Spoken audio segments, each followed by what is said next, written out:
Guys, what is going on? Welcome to my live review for tonight's edition of Monday Night Raw. We're going to take a look and break down everything that took place on the August 7th, 2017 edition of Monday Night Raw that emanated live from Toronto, Canada.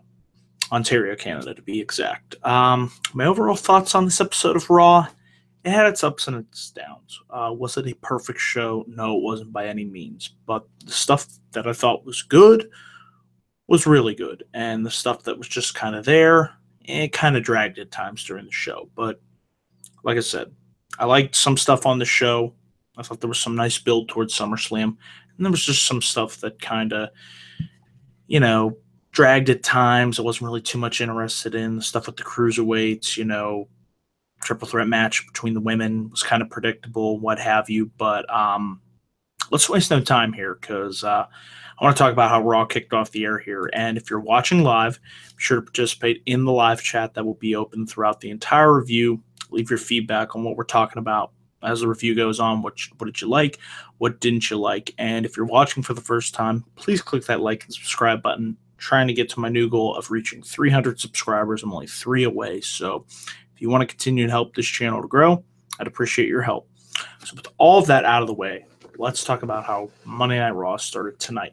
I actually liked how the show started. We had Miz TV. It was Miz, the Miz Taraj. They opened the show, and originally the Miz called out Jason Jordan, who last week belly-to-back suplexed the Miz, and it looked like we would be entering a feud between the Miz and Jason Jordan. I heard, however, that feud may not happen till post-SummerSlam due to the fact that the SummerSlam card is just so full. Honestly, I think that is okay because, as we all saw from last year, there were way too many damn matches on the SummerSlam card, and we're already up to, 8 or 9 as it is, so I'll be okay with not seeing The Miz versus Jason Jordan at SummerSlam. You want to hold that off till the No Mercy show in, I believe it's September 25th, 26th, whatever that is. That's fine by me. But we had Paul Heyman come out and Brock Lesnar, so that was great to see. It's been a long time since we've seen Brock Lesnar and The Miz in the same ring, let alone with Paul Heyman as well. So it was in what I like the visual of The Miz just being a coward, hiding behind Bo Dallas and Curtis Axel talking all this shit to Heyman and Lesnar, and I just found it funny. That's what The Miz would do. He would say it, but he'd also be hiding behind somebody else's back. And he talks up his big game, and then eventually Heyman says, well, now that you're done, I'm going to talk here. And he said, let's play a little bit of role-playing. And he pretty much said that Bo Dallas, you're Samoa Joe, Miz, you're Roman Reigns, and Curtis Axel, you're Braun Strowman. And now we will give you a preview of what happens at SummerSlam. And then Heyman pretty much went, action, and Brock Lesnar beat the shit out of the Miz Taraj, took them all to Suplex City, hit all 3 of them with F5s, and it was great seeing Brock Lesnar open up a can of whoop ass on these sons of bitches. It's always great, when Brock's there and he doesn't just stand there when Paul Heyman talks. Not that I don't like hearing Paul Heyman talk, but it's great to see Brock Lesnar, kick some ass every now and then. So I thought the segment was fine. You got to see some suplexes, you got to see some F5s, and some carnage. So mission accomplished. I really had nothing else to say about this segment except got me excited for that Fatal 4-Way match at SummerSlam. That is going to be chaos. That is the best word I can use to describe that Fatal 4-Way match. Seth Rollins versus Sheamus in a rematch from Raw from last week. Solid action here. What I found was really interesting was the fact that Sheamus won. He won with the roll-up on Rollins for the win. But after the fact, when Sheamus and Cesaro double-teamed Seth Rollins and beat him down again, and Sheamus and Cesaro both looked towards the ramp, thinking, is Dean Ambrose going to come down? And I was thinking, is Dean Ambrose going to come down to help Seth Rollins? And of course he didn't. And I thought that was a nice twist because when you think about it, I love the way that they're actually using logic and continuity in a storyline. It is a welcome change of pace, and it actually enhances the storyline from everything that they built up from their days in the Shield to when Rollins turned on them to now we're kind of coming full circle, guys. And I think it is crafting a narrative where there's 2 possible outcomes. Do Rollins and Ambrose remain on the same page heading into SummerSlam to challenge Sheamus and Cesaro for the tag titles? Or does somebody, could be Rollins, could be Ambrose, stab each other in the back? I like how there's two different scenarios. We don't know what's going to happen at SummerSlam, but what they did tonight between Rollins and Ambrose, I thought was very well done. One of the things that Raw did well tonight, like I said, when it did well, it was good, was stuff between Rollins and Ambrose. And Rollins went backstage. He confronted Dean Ambrose. He got right in his face, and he pretty much said, why the hell didn't you come out to help me? And Ambrose pretty much said, I still can't trust you, which makes sense. How could he trust a guy that he put everything into, invested his friends, and stabbed him in the back? So it would make sense for Dean Ambrose to not help Seth Rollins. So he says he's alone, Dean Ambrose said, and he always will be. And he walked away. We had Jason Jordan versus Curtis Axel. Actually, it was supposed to be Curtis Axel, and Axel is clearly not going to be able to compete after getting the shit beat out of him by Brock Lesnar. Kurt Angle grabbed some random wrestler. I can't remember his name. He's probably from the area of Toronto, and he actually got Let's Go Jobber chance, and Jason Jordan actually got a fair amount of boos. So you know what? Somebody said this would be perfect for what they should do with Jason Jordan. Similar to the way that Kurt Angle was getting booed when he debuted, and he just kind of, went over the top with it and just said, how could you guys boo an Olympic gold medalist, and kind of just embraced it and went with it. If that starts to happen with Jason Jordan, and I think it will, just have him do the over-the-top, facial expressions and just fully embrace it and just be a cocky, arrogant jerk and just like, how dare you boo me and whatnot, because I know it's going to happen. There was a little bit of it in Pittsburgh, but tonight in Toronto, you got some boos, and I think it's only probably going to get worse because so far, I haven't really been too impressed with where the storyline's going. Of course, I'll give it time to see where it plays out. I've been more so impressed with what they've been doing with Chad Gable, but that's just me. Let's see where they go with Jason Jordan. I assume it's challenging The Miz, but I don't think that'll take place till the No Mercy pay-per-view. I believe it's the No Mercy pay-per-view. I could be wrong. So many damn pay-per-views. They changed the schedule on me now. It's impossible to keep up with. But whatever the next Raw brand pay-per-view event is in, I know it's in LA. It's in September. You guys can pull it up on your phones. But the point is, kind of lost my train of thought there. But the point is, it'll most likely be The Miz versus Jason Jordan at the next pay-per-view, which I'm fine with. And, here's the guy's name, Jean-Pierre Goulet. So Jason Jordan hit the neckbreaker finish for the win. Squash, nothing really more to say. Moving on. Now, this was a tough part of the show, and I'm a huge fan of Bayley. I've always been a fan of Bayley since her NXT days, but the way that she has been booked here on the main roster has just been disappointing and inconsistent and, to me, backwards. I mean, when she won the Women's Championship, I felt it was way too soon. I felt it was just like, she won it on Raw, first of all. I felt like you could have built to that to a win at WrestleMania and not just give it away on Raw. And we'll get into that Cesaro-Ambrose match. That was a damn good match. Like I said, one of the things that I did enjoy on this Raw. Something that annoyed me was just the way, well, first of all, Bayley was injured. And I hate to see that. I hate to see somebody injured. It's never easy to see, but the crowd booed Bayley tonight. And that should not happen to Bayley. Never happened on NXT. You know why? Because the writing for her character was consistent from day one to her last day on NXT. The writing for her character on this show, it's been all over the place. When you put her in arm wrestling contests, that was bad. When, you just have her immediately win the championship, really, not immediately, but, she was only been on the roster for a couple months. She wins it in February against Charlotte on Raw. Like I said, I would have saved that win for WrestleMania, build to it, and then her feud with Alexa Bliss, which I did not think was that good at all. The This Is Your Life segment, which I still haven't seen, by the way, and I don't want to see. And I could go on and on. The kendo stick on a pole match, it's just been like one bad thing after another.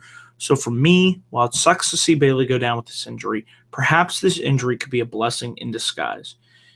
Bayley takes some time off. Honestly, I think that's what she needs. comes back rehabbed, refreshed, and hopefully with some better creative in front of her, because just what she's doing, she should not be getting booed, and I feel bad for her. And she tried to fight the boos tonight, and it was not good at all.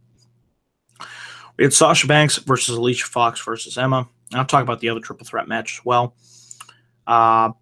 Sasha Banks locked Emma in to the bank statement, made her tap out for the win. It was an all right match. Now, the other triple threat match, Dana versus Nia Jax versus Mickie James, that was a bore. That was a complete mess.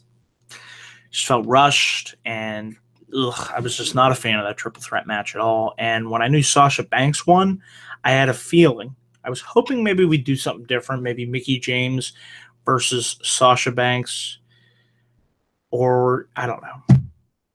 I don't really want to see Sasha Banks versus Dana Brooke, but we're doing Sasha Banks versus Nia Jax next week on Raw to determine who challenges Alexa Bliss at SummerSlam. And it's just like, we're going to do Sasha Banks versus Nia Jax. How many times have these... if somebody in the live chat is watching, or if you're watching afterwards, let me know in the comment section how many times Sasha Banks and Nia Jax have fought. It's felt like 10, at least 7 or 8 times. It's like we could have done Mickie James, who's doing nothing. You're wasting great talent. Or hell, you could have had Emma get the win and done Emma versus Mickie James. I don't know, something different. It's just like, I just don't care after you've seen the match time after time after time after time again.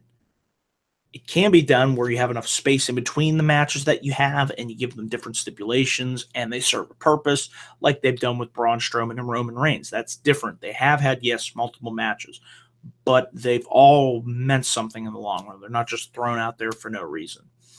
So yeah, I was really hoping for Mickie James versus Sasha Banks. We didn't get that, so that was disappointing to see. We have Enzo Amore come out. Him and Big Show cut a promo back and forth, and they're interrupted by Anderson and Gallows. So we have the newly formed team of Enzo and Big Show versus Anderson and Gallows. Anderson and Gallows pinned Enzo with the Magic Killer, so it was actually surprising to see the club get the win here. And if you haven't heard, the Revival have suffered another injury. It was Scott Dash Wilder. Actually, it was Scott Dawson who suffered an injury, I believe a bicep injury. So they might be on the shelf for another couple of months now. So that's just really disappointing to see after hearing Bailey suffered an injury. Now Scott Dawson suffered an injury. We're not sure how long they're going to be out for, but knock on wood here. Hopefully it is not that long, because the Raw Tag Team division, it is really thin.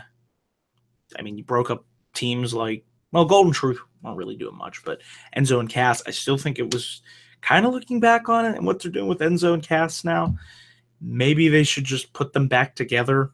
You know, Humpty Dumpty fell off a wall. Humpty Dumpty had a great fall. All the King's horses and all the King's men couldn't put Enzo and Cass back together again. I feel like Cass is just kind of there as a heel. We'll see if he finds his footing. I don't see much for Enzo, really, though. I really don't. Maybe a manager, but if this is what you're going to do with them, either, I don't know, link up Big Cass with Carmella, or just put Enzo and Cass back together as a heel tag team, because the Raw Tag Team division, if you take the Revival out of the equation, it gets even more thin than it already is. So don't really have too much to say about this, except for Big Cass came out, he attacked Big Show. Big Show hit him with the knockout punch, and Cass is laid out. And we also have the announcement that it'll be Big Show versus Enzo Amore in, you ready for it? You ready for it? A shark cage match where Big Show and Big Cass will take place, and Enzo Amore will be locked in the shark cage.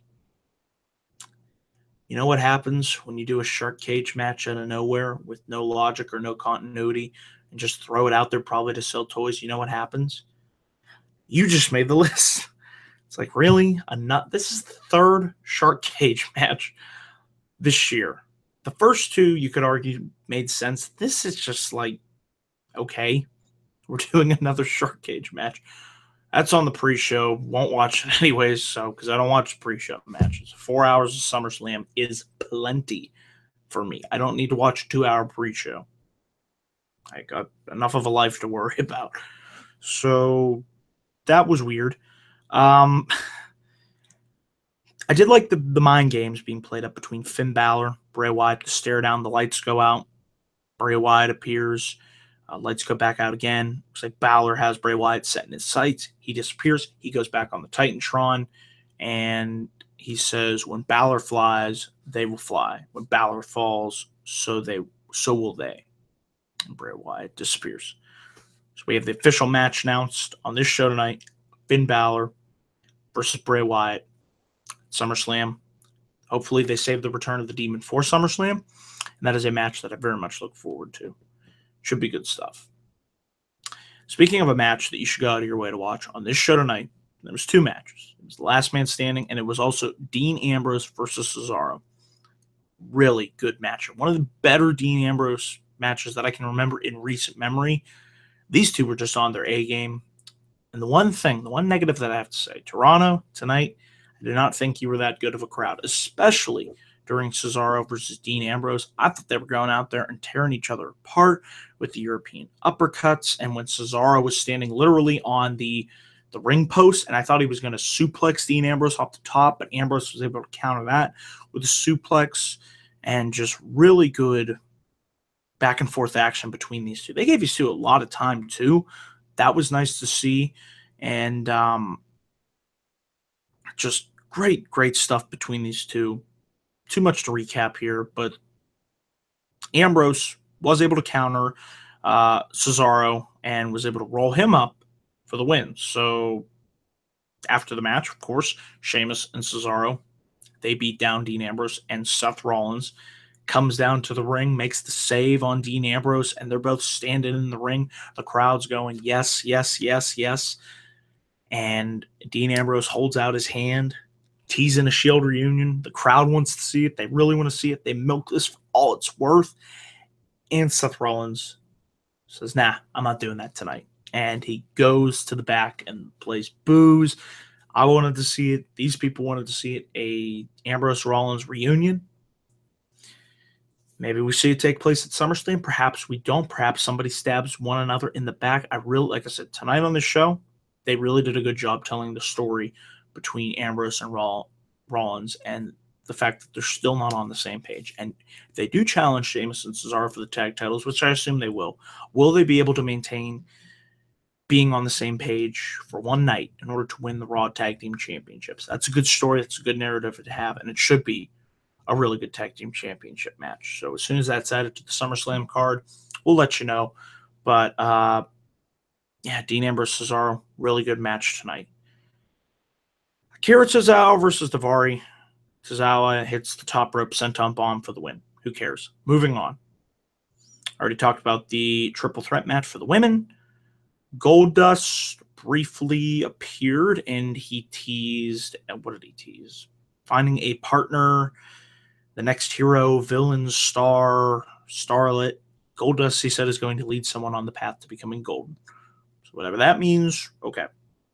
I would like to see Goldust actually challenge The Miz for the Intercontinental Championship. That sounds good to me. And then we have our main event. I'm glad this was the main event. Should have been the main event. This was a really good match. Last man standing. Roman Reigns, Braun Strowman. I love seeing these two guys just beat the shit out of each other. It's just so fun to watch. These two have such great chemistry with one another. They know how to work with each other so well. And the one spot I really liked in this match was when Strowman literally took the desk chair and threw it at Roman Reigns. That was great to see. They begin to brawl up onto the ramp, near the stage. Looks like Roman Reigns, actually Braun Strowman, wanted to put Roman Reigns through the announcer's table. And actually, let's go back earlier into the match. Strowman set up a wooden table in the ring.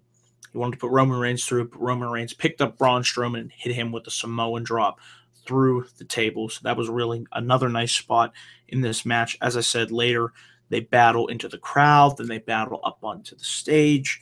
It looks like Strowman was going to put Roman through the table, but then they move away from that. Strowman throws Reigns into the LED boards on the stage.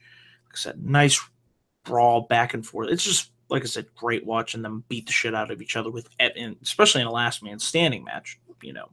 Don't really see too many of these too often. And this was a good last man standing match. Reigns hit a running through the length of the ramp. He hits a spear on Strowman. Always likes when he does that. That looked really nice. And then Samoa Joe sitting at ringside, unbeknownst to Reigns, grabs him, locks him in with the coquina clutch, and that allows for Braun Strowman to beat Roman Reigns, gets to his feet at the count of 10. Thank you, Samoa Joe. That's all I can say. And Braun Strowman is victorious. And we'll look forward to that Fatal 4-Way match at SummerSlam, guys. So wrapping up this review here of Monday Night Raw, what I really liked on the show was Reigns Strowman, last man standing. Cesaro versus Ambrose. Sheamus versus Rollins, that was good too. The opening segment with Brock Lesnar was good as well. So, yeah, for the most part, and Finn Balor, Bray Wyatt, the build that they had between them was nice as well. So, stuff that was good on Raw was good. The stuff that was just kind of there was just okay. So, the grade that I'm giving Raw tonight is a C+. That is the grade I'm giving this show tonight. Like I said, when this video is immediately posted, be sure to leave your comments down below for what you thought of Monday Night Raw. What did you like? What didn't you like? And what grade would you give the show? So I just want to say, guys, thank you for watching this live Raw review. Please click that like and subscribe button for more video content coming soon to youtube.com/DanielGuyson412. Be sure to follow me on Twitter @DanielGuyson412 for all my live tweeting. And as we head to SummerSlam, less than 13 days away now, stay tuned to this channel for all my thoughts and opinions. So thanks for watching, guys. Until then, have a great night, and I will catch you guys later on.